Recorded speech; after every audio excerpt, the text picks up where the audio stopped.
What if I told you that 7 ancient verses, written thousands of years ago, contain the exact formula that millionaires use today to build wealth? And what if I told you that most Christians read these verses every week but never apply them? Right now you might be broke. You might be drowning in debt. You might be living paycheck to paycheck, wondering if things will ever change. But by the end of this video, you're going to discover 7 biblical secrets that can transform your financial life, even if you're starting from absolute zero. And the 7th verse? It's going to blow your mind because it's the one nobody talks about. Listen, I know what it's like to be broke. I know what it's like to check your bank account and feel that pit in your stomach. I know what it's like to pray for provision and then wonder why nothing changes. But here's what I discovered. The Bible isn't just a book about spirituality. It's the most powerful wealth-building manual ever written. And these 7 verses? They're not theories. They're not suggestions. They're proven principles that have created generational wealth for thousands of years. But here's the problem. Most people read these verses and do nothing. They highlight them. They quote them. They even memorize them. But they never activate them. Today that changes. Today you're going to learn exactly how to take these 7 verses and turn them into a wealth-building system that works, even if you're starting with nothing. So grab something to write with, because what you're about to learn could change your family's financial future forever. Proverbs 10 verse 4. Lazy hands make for poverty, but diligent hands bring wealth. Let me tell you something brutally honest. Most people are broke because they're lazy. Now, I'm not talking about physically lazy. I'm talking about mentally lazy. They want wealth, but they're not willing to do what wealthy people do. They want the harvest, but they won't plant the seeds.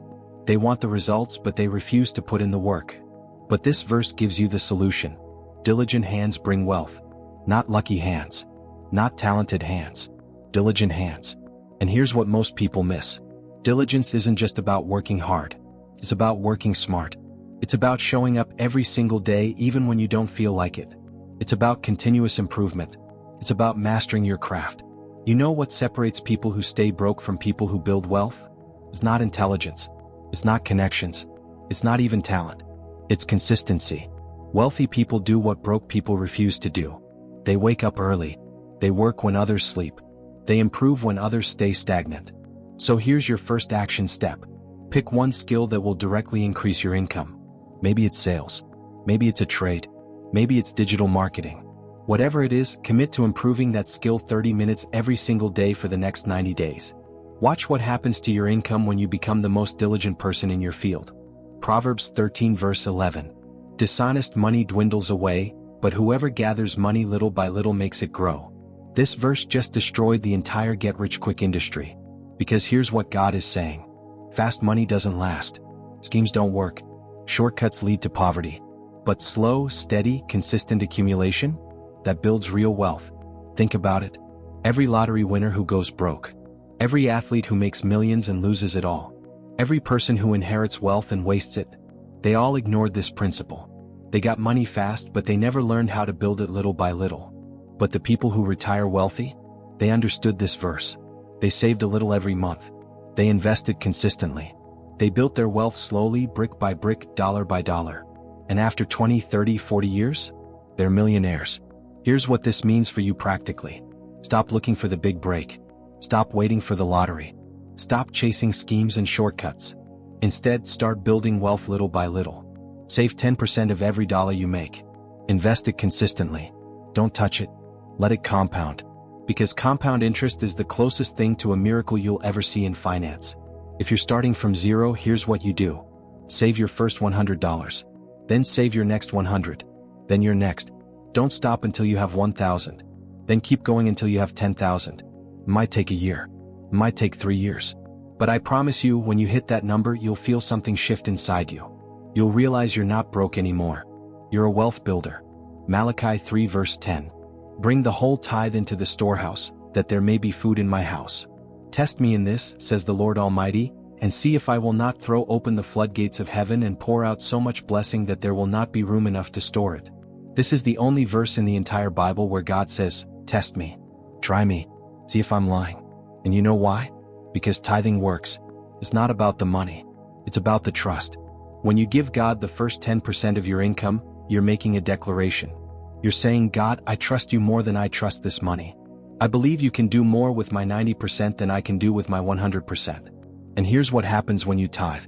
Your mindset shifts from scarcity to abundance. You stop being controlled by money. You start seeing opportunities you never saw before. Doors open. Favor shows up. Your income increases in ways you can't explain. But most people never experience this because they're scared. They think, I can't afford to tithe. I barely have enough as it is. But that's the whole point. Tithing isn't about what you can afford. It's about what you believe. It's about stepping out in faith and watching God honor that faith. I've seen this work in my own life and in the lives of thousands of others. The moment you start tithing, something supernatural happens. It's like you tap into a different economy, the kingdom economy, where God multiplies what you have and opens doors no human could open. So here's your challenge. Start tithing this month. Give the first 10% to your church or a ministry you believe in. Don't give out of obligation. Give out of faith. And watch what God does. I dare you. Proverbs 21 verse 5. The plans of the diligent lead to profit as surely as haste leads to poverty. You know why most people stay broke? They have no plan. They're living reactively instead of proactively. They spend whatever comes in. They make emotional decisions. They have no vision for where they're going financially. But this verse tells you exactly what to do. Plan. The plans of the diligent lead to profit. Not wishes. Not dreams. Plans. And here's the difference. A wish says, I hope I'm wealthy someday. A plan says, I will have $100,000 saved by December 31st, 2030, and here's exactly how I'm going to do it. A wish is passive. A plan is active. A wish hopes. A plan executes. Wealthy people don't stumble into wealth. They plan for it. They know exactly how much they need to save, invest, and earn to hit their goals. They work backward from their vision and create a step-by-step roadmap to get there. So here's what you need to do right now. Get a piece of paper. Write down your financial vision. Where do you want to be in 5 years? 10 years? 20 years? How much do you want to have saved? What do you want to own? What kind of lifestyle do you want? Now work backward. What do you need to save every month to hit that goal? What income do you need? What expenses do you need to cut? What skills do you need to develop? Create a plan. Make it specific. Make it measurable. And then work that plan every single day. Because here's the truth. You will never accidentally become wealthy. Wealth is intentional. It's planned. It's the result of thousands of small, disciplined decisions made over years. And it all starts with a plan. Ecclesiastes 11 verse 2. Invest in 7 ventures, yes, in 8. You do not know what disaster may come upon the land. This is the biblical principle of diversification. And it's one of the most important wealth-building strategies you'll ever learn. Because here's what Solomon is saying. Don't put all your eggs in one basket. Spread your resources. Diversify your income. You know why? Because life is unpredictable. Jobs disappear. Markets crash. Industries collapse. And if your entire financial security depends on one income source, you're one crisis away from disaster. But if you have multiple streams of income, if you have your job, a side business, investments, passive income, rental properties, then when one stream dries up, you still have others flowing. You're protected. You're secure. And here's the beautiful part. You don't need to be rich to start diversifying. You can start small. Maybe you start a side hustle on weekends. Maybe you invest $50 a month into an index fund. Maybe you rent out a room in your house. The amount doesn't matter. What matters is that you start building multiple streams. Because every millionaire I've ever studied has multiple income streams. They don't depend on one paycheck. They've built a financial ecosystem where money flows from different sources. And that's what gives them true security and freedom. So here's your action step. This month, create a second income stream. It doesn't have to be big. Could be $100 a month from freelancing. Could be $50 from selling something online. Just start. Because once you have 2 streams, you'll see how possible it is to create a third, a fourth, a fifth. And that's when your wealth really starts to accelerate. Proverbs 22 verse 7. The rich rule over the poor, and the borrower is slave to the lender.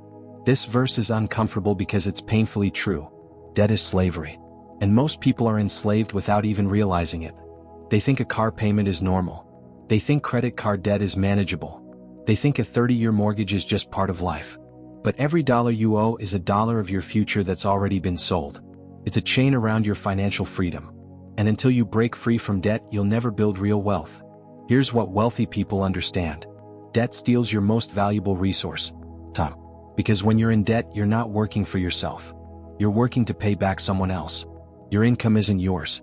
It belongs to the bank, the credit card company, the lender. But when you're debt-free, your income is yours.